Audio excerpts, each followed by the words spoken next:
大家好，今天呢，咱们想跟你聊聊一个，可能很多朋友在学中文的时候都会碰到的一个阶段，哦，哪个阶段？就是那些让你有点儿头疼，甚至有点想打退堂鼓的那个坎儿。啊，这个我懂。学习一门像中文这么博大精深的语言，本身就是一场挺奇妙的探险，对吧？没错，没错，但是吧，路上总会遇到一些意想不到的挑战。是的。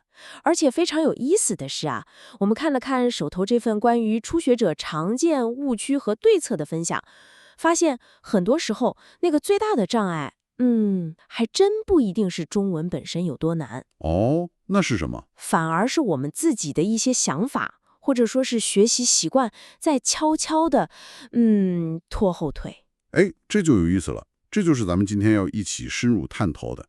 这份材料里提到了不少初学者容易踩的坑，嗯哼。我们就一起来看看，究竟是哪些思维定式，或者说是学习方法，可能在阻碍你的进步。对。更重要的是，有没有一些既实用又能让你重拾信心的方法，帮你绕开这些障碍，让你这个中文学习之路啊走得更稳，也更有趣一点。是的，咱们希望这次更像是一次，轻松点儿的坦诚的交流，对对对，不是什么特别严肃的教学课，希望能点燃你继续探索中文的热情，给你加点油儿，鼓鼓劲儿。好嘞，那咱们就先从最核心的心态开始聊起了。行。我记得我自己刚开始学外语的时候啊，最怕的就是犯错。这个太普遍了。资料里也提到，追求零错误是很多初学者第一个大心结。想开口吧，又怕语法不对，声调跑偏儿。哎呀，那种感觉太熟悉了。是的，是的。结果就是很多想法就在肚子里转悠几圈，最后还是没说出来。这种缺求完美的心态啊，在学习初期几乎是可以说是普遍存在的。但这里有个关键的认知需要调整一下，什么认知？就是语言它根本的目的是什么？沟通。对，是沟通，是把你的想法、你的意思传递给对方。你想想看啊，一个外国朋友，他可能声调语法都有点小毛病，对吧？但他如果能清清楚楚的让你明白他想找洗手间，那这个沟通是不是已经成功了？确实是。我们往往过于放大了那些小错误的影响，自己吓自己。的确，有的时候我们自己对错误的容忍度，好像比听我们说话的人还要低得多。对，就是这个意思。所以啊，这份材料它强调的第一个转变，就是要把学习的目标从那个说的完美无瑕，调整成说得清楚明白。从完美到明白。对，这听起来好像挺简单，但意义挺重大的。它意味着你要开始，拥抱那些不完美的表达。甚至要把犯错看成是学习过程中的必然，是你的大脑在调试、在进步的一个信号。把犯错看成进步的信号，这个想法好。特别是学中文这种声调语言的时候，那个声调的细微差别就能改变意思。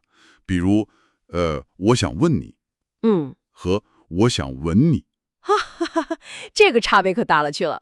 对吧？这差别就大了。你不通过反复的去试、去犯错，是很难掌握这种细微之处的。哈哈，这个例子太形象了，确实不试错就没法进步，所以说得明白是关键。没错。那除了怕犯错，还有一个心态问题也挺普遍的，就是有点太心急了，感觉很多人一开始都雄心勃勃的，恨不得3个月就能流利对话。是的，是的，这种一口气吃成胖子的焦虑感是另一个常见的绊脚石。初学者往往容易设定一些短期内可能真的很难达成的宏伟目标，比如3个月看懂中文新闻。这个目标确实有点大。对呀，当发现现实和理想差距太大的时候，那种挫败感，真的足以浇灭很多热情。我就有过这种感觉，好像付出了很多，但进步像蜗牛一样慢，然后就开始怀疑自己，我是不是没天赋啊？太理解了。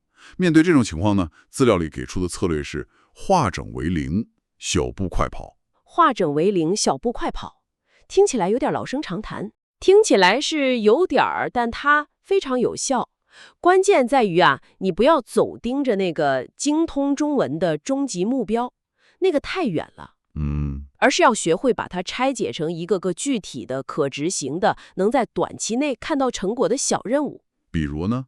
具体可以怎么拆？给个例子。比如说啊，今天你的目标不是笼统的学中文，而是我要掌握你好这一课的5个核心句型，并且能自己造出类似的句子。这个具体。或者今天用中文和我的语伴完成一次10分钟关于天气的对话，这个也行。甚至是今天我要成功用中文点一杯我喜欢的奶茶。哈哈，这个目标我喜欢，对吧？这些小目标完成了，你会立刻获得那种实实在在的成就感。这种即时的成就感，就像玩游戏打怪升级一样，感觉能让人有动力继续下去。就是这个道理。但说实话哈，有时候即使完成了小目标，好像离那个流利还是很远，怎么能保持住这种动力呢？感觉还是会焦虑。这是个好问题。除了庆祝这些小胜利之外，很关键的一点是，你要理解量变引起质变这个过程。量变引起质变。对，每一次的小进步，其实都是在为最终的那个突破积累能量。你感觉不到，但它在发生。同时呢，记录你的学习过程也特别有帮助。比如说，用个 APP 追踪你学习的时长，或者简单记一下你这周学会了哪些新词儿、哪些新句型。做个学习日记。差不多这个意思。当你偶尔回头看看的时候，你会惊讶地发现，哇，原来我已经在不知不觉中走了这么远了。这本身就是一种很强大的激励。调整好心态，把目标分解，并且记录进程，这确实能让学习之路感觉更可控一些。是的。心塔稳了，那接下来就得看方法了。如果方法不对，那可真是埋头苦干，效果却不佳。对，方法很重要。资料里强调了一个我觉得特别有意思的点，很多初学者是用眼睛学中文，而不是用耳朵和嘴巴。这个观察非常精准。很多人学中文把大量的精力都放在认字儿、记拼音、背语法规则上了。这些当然是基础。对，是基础没错。但他们往往忽略了中文作为一门声音语言的特性。声音语言？他们可能知道4个声调怎么写，那个符号都认识，但在实际说话的时候呢，要么含糊不清，要么干脆不去区分，这就导致听起来很费劲，甚至产生误解。就像咱们前面说的那个问和稳的例子。对，声调一错，意思就跑偏了。还有经典的买和卖更是不能混淆。完全正确。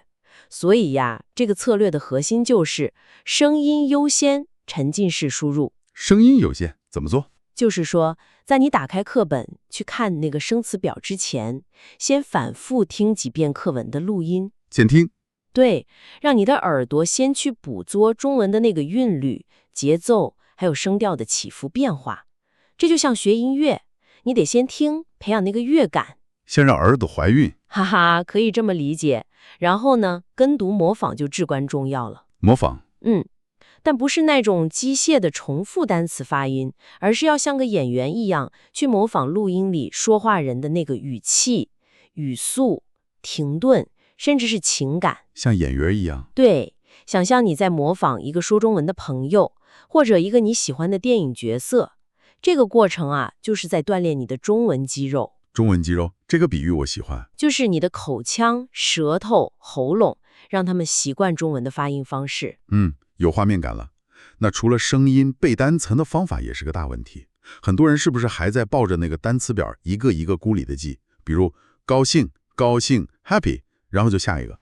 太对了。我以前就这样干过，结果发现真到用的时候，脑子一片空白。这就是典型的孤岛式记忆吗？这些单词在你脑海里是零零散散的，没有跟其他信息建立连接。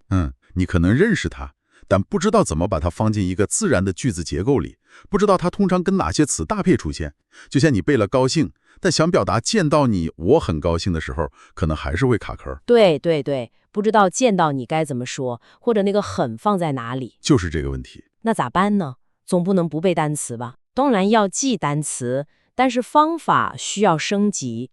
策略就是句子为王，建立关联网络。句子为王？对，不要只记高兴 happy， 而是要记下包含它的鲜活的你可能会用到的例句。比如说，认识你我很高兴，或者今天通过考试了，我特别高兴。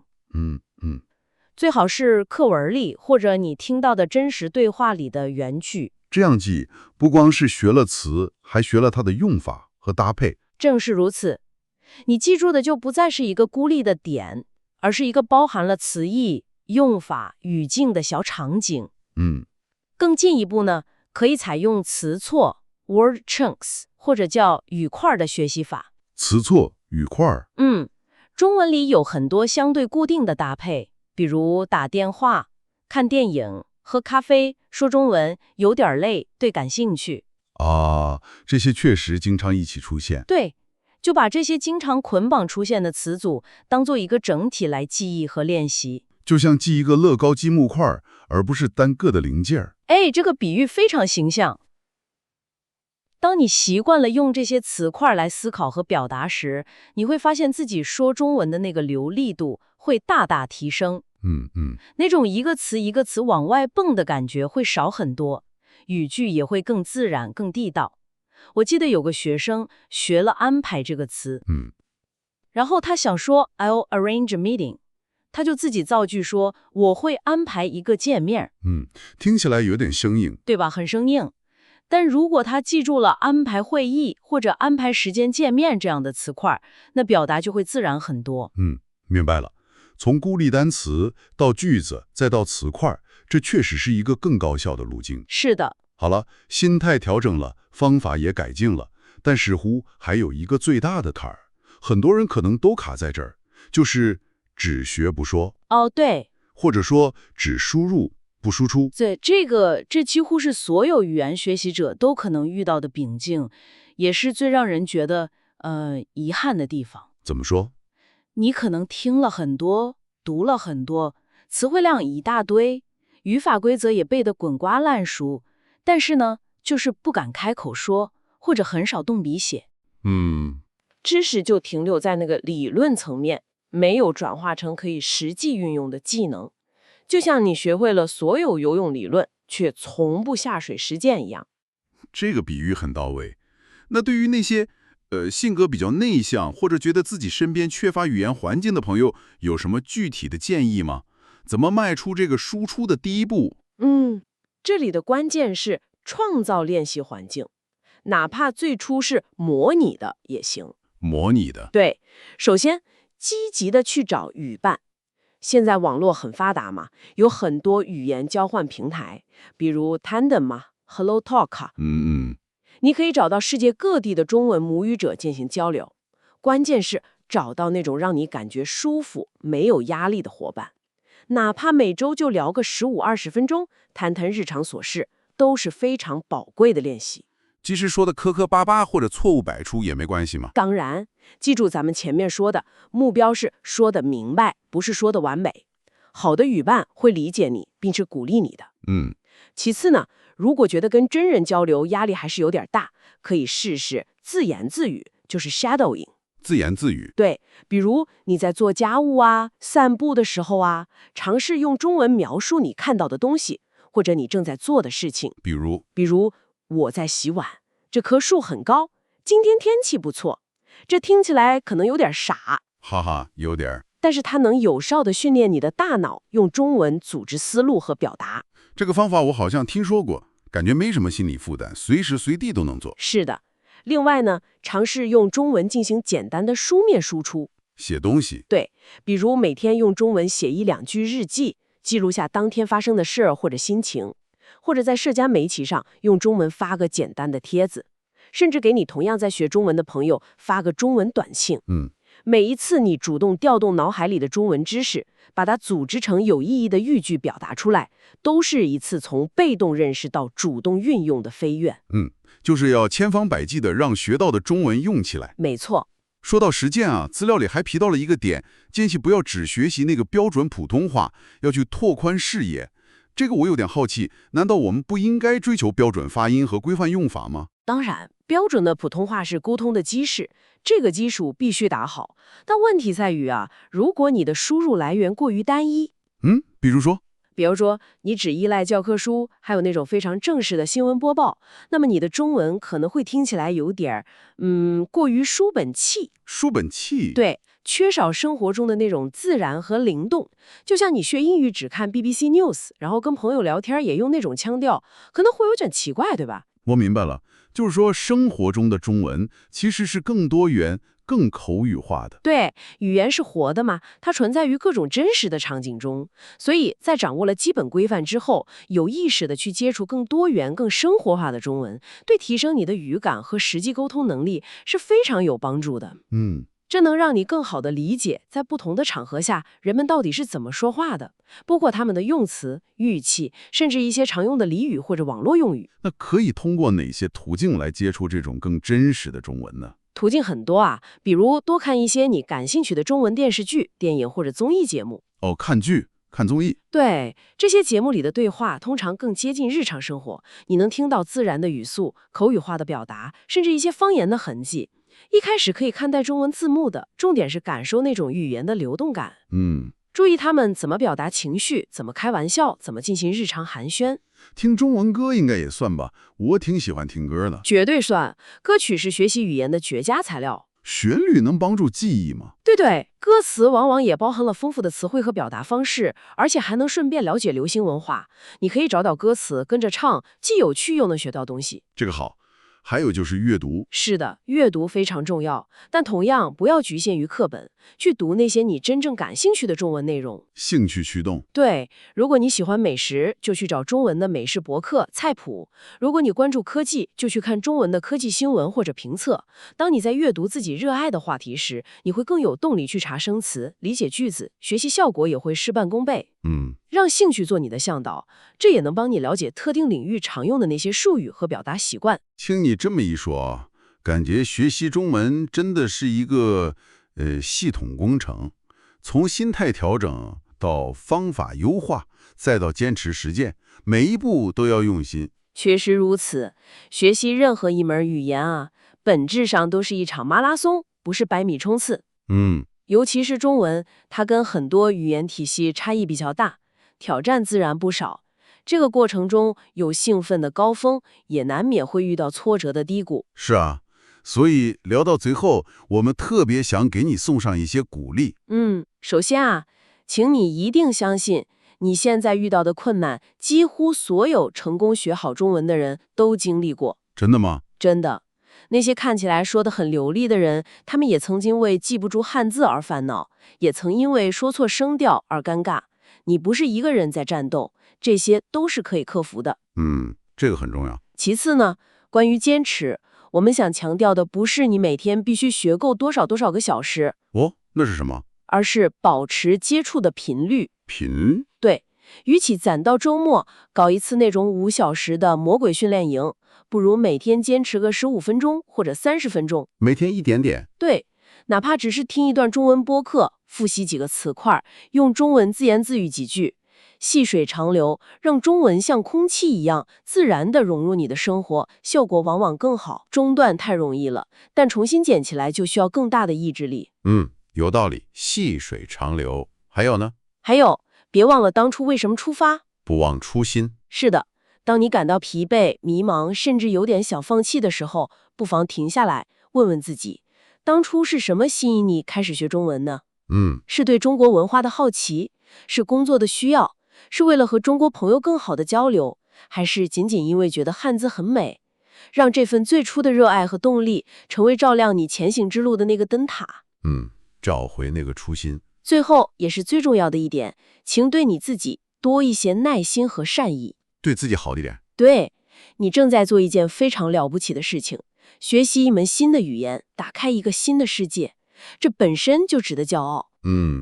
允许自己犯错，允许自己走得慢一点，记得庆祝每一个哪怕是微小的进步，对自己宽容些。学习的过程也可以是充满乐趣和自我发现的旅程。太好了，希望今天的探讨能像一阵清风，吹散你学习路上的一些迷茫和焦虑，给你带来一些新的启发和继续前行的力量。最后呢，我们想留给你一个思考题，也许能帮助你更深入地审视自己的学习。什么问题？就是除了咱们今天聊到的这些相对比较普遍的误区，比如怕犯错啊、记不住啊、不敢说、只学标准语等等。你觉得在你自己的独特的学习经历当中，有没有一些更个性化的，或者说更隐藏的习惯、思维方式，可能在不知不觉中阻碍着你的进步呢？你会怎样去发现它，并且尝试做出调整呢？这个问题挺有意思的，值得好好想一想。再次感谢你的收听，希望这次的分享对你有帮助。我们下次再见了，继续加油，享受学习中文的过程。